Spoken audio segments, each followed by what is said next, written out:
Jimmy Fallon frozen when Chris Evans suddenly walks off stage after reading this old letter. Chris Evans stood up.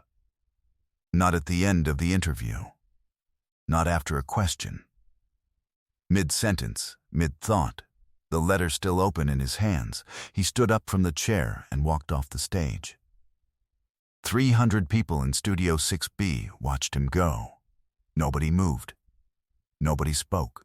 Jimmy Fallon sat at his desk with his hands flat on the surface and his mouth slightly open and did not say a single word, because there was nothing in 20 years of late-night television that had prepared him for what he had just watched happen to a person's face while they were reading.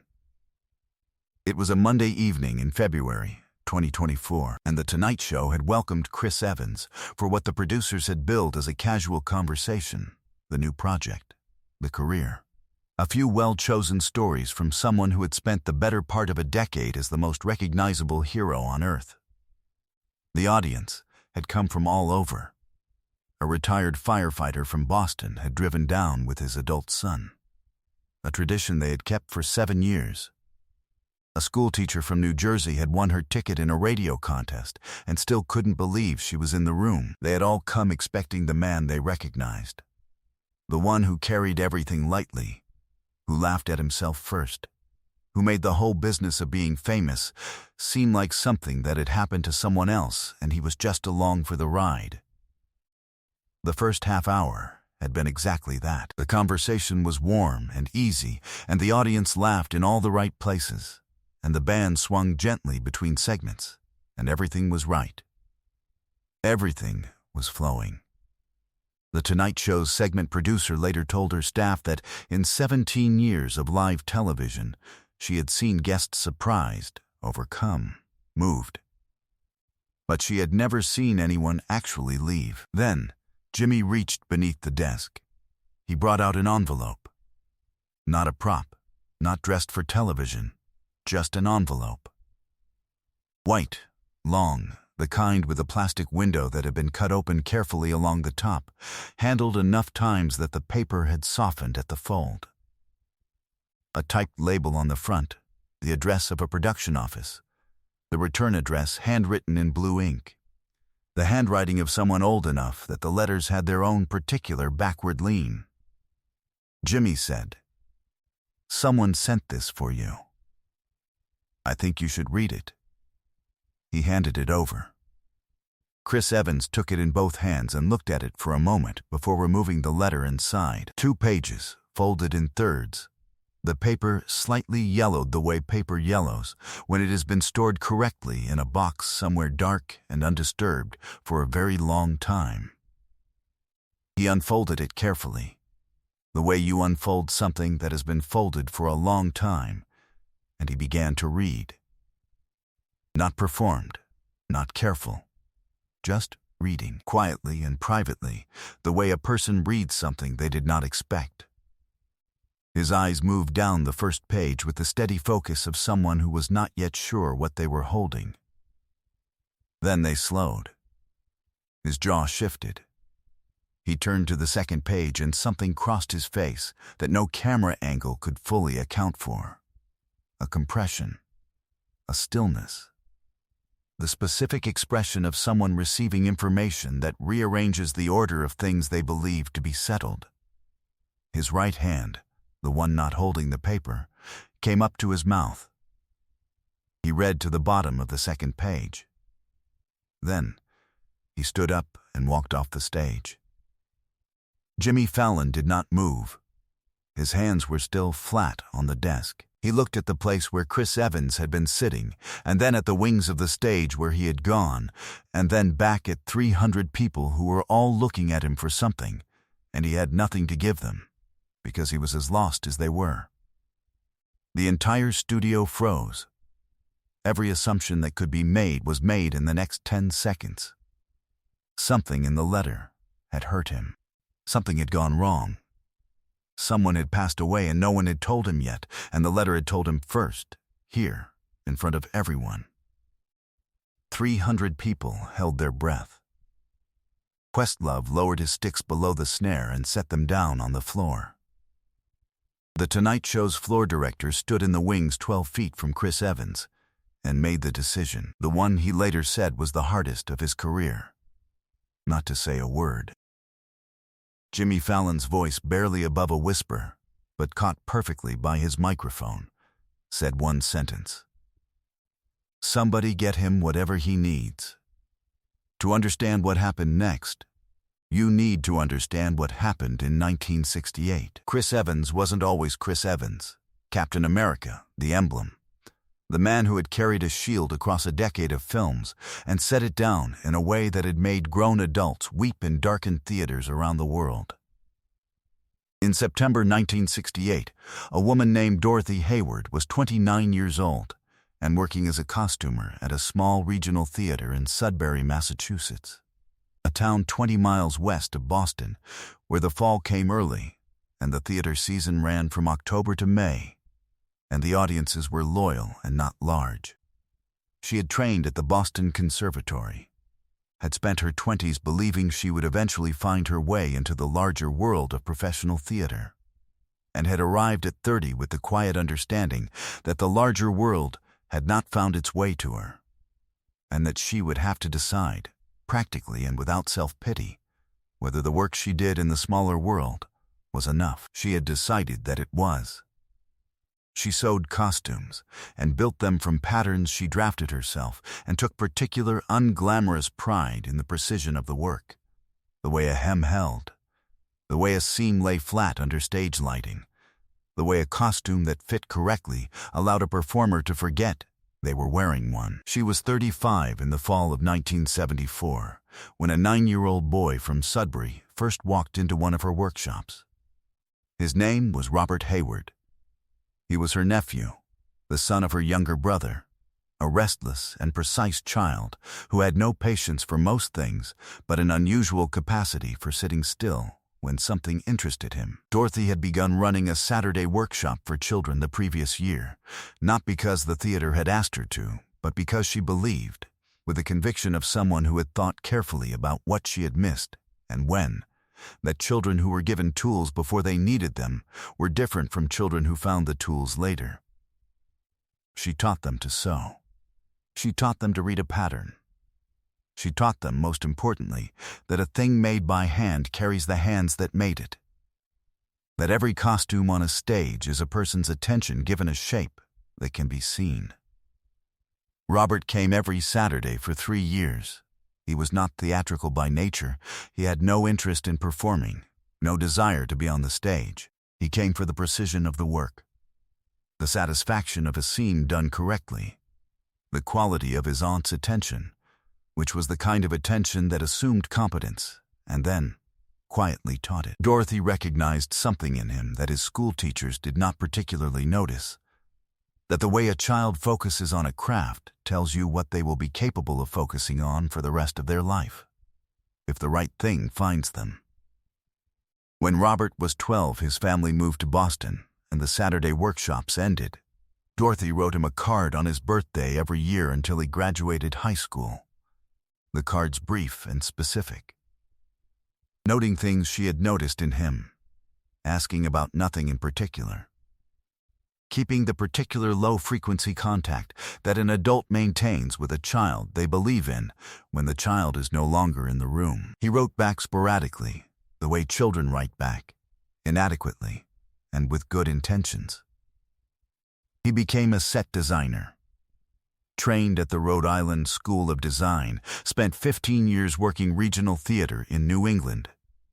Built the kind of career that is invisible to everyone outside the industry, and indispensable to everyone inside it. He remembered Dorothy Hayward clearly, remembered the Saturday workshops, the quality of her attention, the way she had talked about craft as though it were a form of ethics.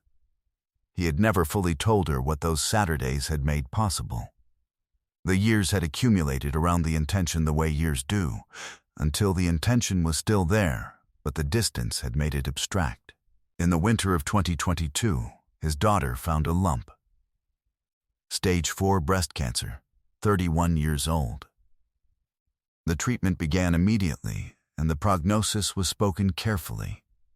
And the doctors were honest in the way that doctors are honest when they want you to understand the situation without closing a door that might still be open.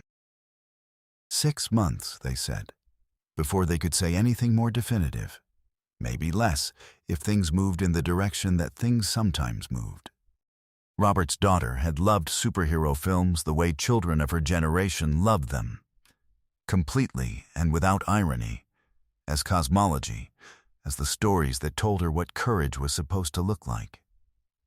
She had grown up with the films. She had, in some private accounting she had never described to her father, modeled something of her own understanding of how to behave in a difficult situation on the characters she had watched on screen.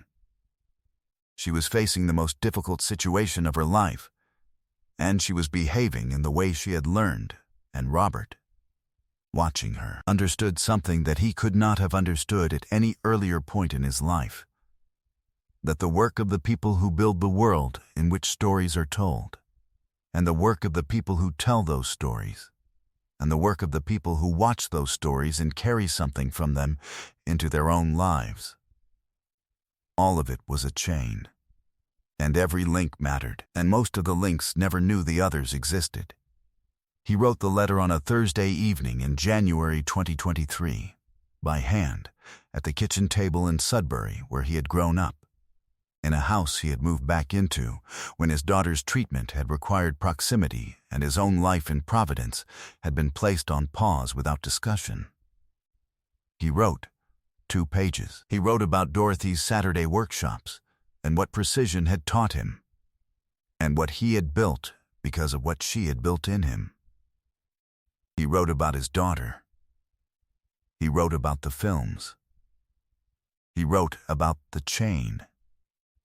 He wrote it to Chris Evans, because the only address he had was a production office address he found after 40 minutes of searching, and he did not expect the letter to arrive, and did not expect it to be read, and was writing it because his daughter was asleep in the next room with the television on, and he needed somewhere to put what he was feeling. Dorothy Hayward had passed away in November 2022, 6 weeks before he wrote the letter. He had learned of it from his brother, who had learned of it from a neighbor. She had been 83 years old, living alone in the same house in Sudbury she had lived in for 50 years, sewing until the last year when her hands had made it impractical. She had not, as far as Robert knew, ever been told what the Saturday workshops had led to. That was the thing he needed someone to know. Not for him. Not even really for Dorothy, who was past knowing things, for his daughter, who was not. Behind the scenes, Chris Evans had made a decision that defied every producer's expectation. He had received the letter in late January, read it alone in his kitchen in Boston at 7 in the morning, and sat at the table for a long time afterward without moving. He had asked his team to find Robert Hayward. They had found him in 4 days. He had asked the Tonight Show team to seat Robert and his daughter in the second row, close enough that he would be able to see them clearly without looking for them, and to tell no one, not the floor director, not the band, not Jimmy Fallon. Only that specific guests would be present. He had agreed to come on the show on the condition that Jimmy would hand him the letter on camera, as though he were receiving it for the first time. He wanted Robert Hayward to watch him read it in a room full of people. He wanted Robert's daughter to see what her father's letter had done when it arrived. But this is the moment no one in the studio, and no one watching at home, ever saw coming. Chris Evans stood in the wings of Studio 6B for 90 seconds. The floor director stood near him, silent, at a respectful distance. The studio was still and quiet in the way that 300 people are quiet when they are genuinely frightened that something has gone wrong. Then Chris Evans turned and walked back out onto the stage. He did not go back to the chair. He walked to the edge of the stage and looked down at the second row. And Robert Hayward looked back up at him, and the young woman sitting beside Robert, 32 years old, thin in the particular way of someone 9 months into treatment, her mother's old coat around her shoulders because the studio ran cold, looked up at him too. The director did not cut to commercial. The cameraman on the floor crane moved 3 feet forward and held. Questlove stood up from behind the drum kit and did not sit back down. Chris Evans stepped down off the stage and stood at the end of the second row and looked at the letter still open in his hand, and then at Robert Hayward and said quietly, "Your aunt never knew." Robert shook his head. "No, but you know. I know now." His voice was not steady. "My daughter needed me to know now." Chris looked at the young woman beside him. She was looking back at him with the directness of someone who had decided, some months ago, to look at everything directly. "Your father told me what you've been doing," he said. She looked at him for a moment. "I just didn't want to make it worse for him." He stopped. Looked down at the letter. Looked back up. That's exactly what the character would have done. She was quiet. Then, very quietly, "I know." He folded the letter back along its original creases and held it out to her. "This belongs with you." She took it with both hands. Chris Evans sat down in the aisle on the stage steps, right at the edge of the second row, his elbows on his knees, and nobody in that building. Not the producers. Not the director. Not Jimmy Fallon, who was leaning over his desk with his face in his hands, said anything that the moment did not require.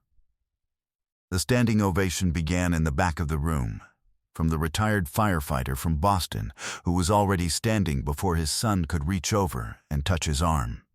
And it moved through all 300 people the way things move when they are inevitable, row by row.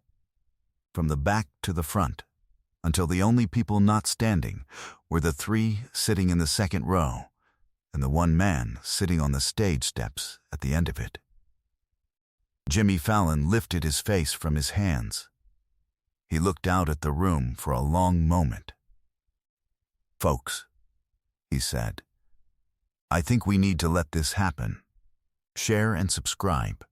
Make sure this story is never forgotten." Robert Hayward's daughter completed her final round of treatment 11 weeks later.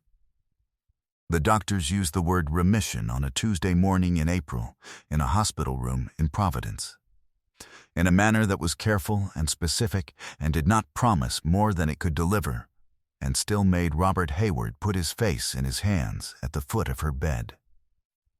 Chris Evans called that afternoon. The call lasted 4 minutes. Neither of them described what was said. The letter still folded along the creases Robert had never made. The original creases from a Thursday evening at a kitchen table in Sudbury in January 2023 was framed and hung on the wall of the room his daughter moved back into that spring, above the desk where she had first watched the films, in the house where she had learned what courage was supposed to look like. Dorothy Hayward had been teaching it for 50 years before anyone thought to say so out loud.